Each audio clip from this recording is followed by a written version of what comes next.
So hey everyone welcome back to my the blog I fine हजुर सन्चै हुनुहुन्छ र म पनि सन्चै नै छु। अनि हिजो भर्खर फेरि गाईहाटकै बाटो घर गएको फेरि आएको छु गाईहाट चाहिँ म। अनि जस्ट मम्मीसँग आएको थियो अटोमा। मम्मी चाहिँ फेरि घर जानुभएको छ, अहिले आउनुहुन्छ होला सायद होइन, मान्छे भयो भने। अनि यहाँ स्कुटर लिन आएको थियो, दोस्तले दिएको छ होइन। यहाँ चाहिँ घरि चल्छ यार, घरि चल्दैन के भएको भएको। ए एक्सको छ यहाँनिर, यो भनेको 11 पुरानै हो, यो चाहिँ युजलेस चलिरहेको स्कुटर चाहिँ मजाले नै होइन, आनन्द तरिकाले सुन्नु सक्नुहुन्छ। यो लगेर हामीले चाहिँ फिट गर्नुपर्ने हुन्छ जग्गा तरिकाले जग्गा। अङ्कल होइन मेरो, अब अङ्कलसँग जानु पर्ला आज झगडामा मस्तले। टोक्सेको नजारा जस्तै छ कि त्यो नागरिकता बनाउने ठाउँ पनि छ अलिक माथि। काका चाहिँ तल पर्खिराख्नु भएको छ, ल त गएर छ अटोमा भेट्यौँ, अलिक लेट भइसक्यो। फाइनली अङ्कललाई चाहिँ भेटिसकेपछि स्टार्ट गरेछ गाडी। कहीँ नो काका सामान लिएर आएको साइकलको। कहाँ गयो, घर गइहाल्ने हो अहिले कहाँ घर जान्छ त, भर्खर त आएको। त्यही तपाईँलाई। अनि यहाँ त कहाँ सामान पाउँछ माथि। ए साइकलको ल त भेटौँ हामी अगाडि गएर। ओए गाईघाट है गाइज, गाईघाट गाईघाट फेरि गाईघाट, कम ब्याक गाईघाट होइन त। गाईघाटमै छौँ फेरि, मम्मी गाउँदै आएर मिल्छ। अहिले चाहिँ म कहाँ छु भन्दाखेरि होइन, अटो स्टेसनको अटोमा छु क्या होइन। अङ्कल जुत्तातिर जानुभएको छ प्यासेन्जरलाई खोज्नको लागि। प्यासेन्जर जाने खालको भेट्यो भने चढाउने लाग्दिहाल्ने हो क्या होइन। त्यही भएर कस्तो बवाल छ। धरान डेन्टल चाहिँ यहाँ छ है, माथि देखिन्छ हुन्छ, माथि छ धरान डेन्टल भनेको। कुन चाहिँ दाइ पो देखिरहेको,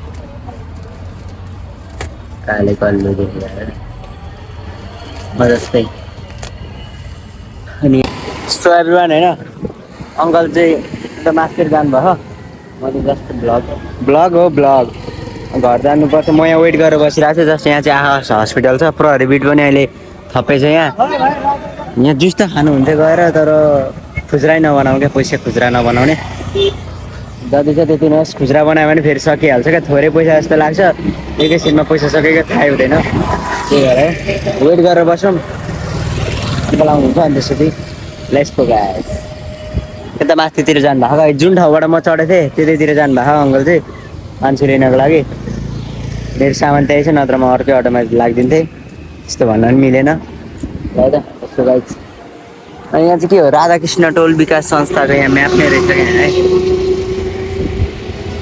अनि राधाकृष्ण मन्दिर चाहिँ यहाँ माथि छ है, यहाँ डाँडातिर। अनि यो चाहिँ गाईघाटको मेन रोड, के भन्छ, मदन भण्डारी हाइवे कि के भन्छ, राजमार्ग जस्तै के भन्छ, म्यापमा हेर्नु होला है। मैले पनि बिर्सिहाल्छु क्या, म कति बेला बिर्सिन्छु, मलाई केही थाहै हुँदैन। अनि यहाँनिर चाहिँ ड्रमहरू राखेर जियोस् राम्रै काम गरेछ क्या। कसैले ओभरटेक गर्नु खोज्यो भने एक्सिडेन्ट हुने चान्स हुन्छ नि त टर्निङमा, त्यही भएर दो बाटोमा जस राम्रो काम गर्नुभएको छ प्रहरीहरूले पनि, प्रहरी अङ्कलहरूले। ठिकै हो, एक्सिडेन्ट त हुँदैन यस्तो गऱ्यो भने। कति लाखको नोक्सान त कम हुन्छ नि त होइन। अनि माहुरे भनेको चाहिँ कहाँ हो पनि तर मलाई थाहा छैन, त्यही पनि 100 किलोमिटर रहेछ क्या यहाँदेखि चाहिँ। त्यहाँनिर बोर्डमा चाहिँ छ है, धेरै माथि छ।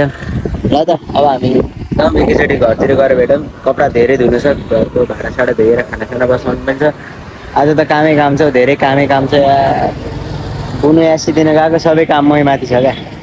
धन्न 2-3 दिन म 2 दिन जति रेस खेल्न गएर अलिकति बचेँ। जानी चाहिँ गएको होइन, त्यही रेस खेल्न भनेर गएको। जानी काम गर्नु पर्दैन भनेर चाहिँ गएको होइन है फेरि। ल त काका आएपछि भेटौँ, नेक्स्ट एकैचोटि घरतिर।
अब चाहिँ हिँडाइ चम्क्यो क्या किनकि त्यो अगाडि ट्राफिक चेकिङ भइरहेको रहेछ अगाडि मान्छे बस्न मिल्दैन प्याक प्याक नै थियो गाडी होइन त्यही भएर हिँड्दैछ हामी चाहिँ जस्ट अङ्कल हुनुहुन्छ र म छु कस्तो तरिकाले नजर त्यस्तै छ है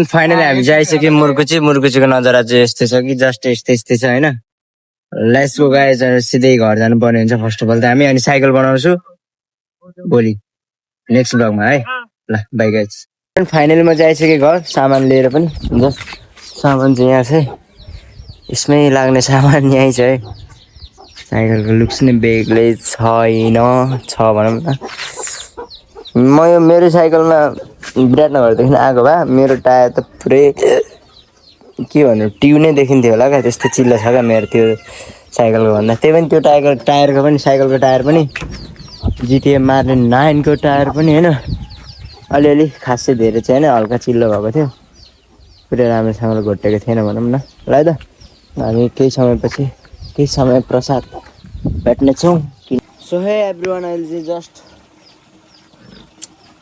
6 भइसकेको छ बेलुकाको सेटो पाराले सनसेट भइसकेको छ सनसेट भन्दा नि सन डुबिसकेको छ होइन त्यही भएर पयालो भइरहेको डाँडा पनि साइकल चाहिँ यता मेरो छ यहाँ महारानी अनि अब चाहिँ कपडा धुन लागेको भाँडासाँडा धोएर दाल बसाएर म त एक निन्द्रा सुत्दिहालेको छु क्या मोबाइल हेर्दै थिएँ त्यही भएर त्यसैले फेरि पनि भ्लग बनाएको छु बेलुका भइसकेछ अनि जस्ट म चाहिँ गाइड गएको थिएँ एउटा चस्मा लिने सोचिरहेको थिएँ बिर्सेछु साइक्लिङको लागि होइन ठिक हुन्छ नि त त्यो लिने सोच राखेको थिएँ तर मैले बिर्सेछु केही छैन लास्टै निन्द्रा लागिरहेको छ अझै पनि निन्द्रा पुगेन गरे त्यो हिजोको राइडले नै होला कि यो सब भयो अनि पानी यता भर्दैछ कपडा चाहिँ म एभ्रिवान फाइनली मैले चाहिँ आगो बालिसकेको छु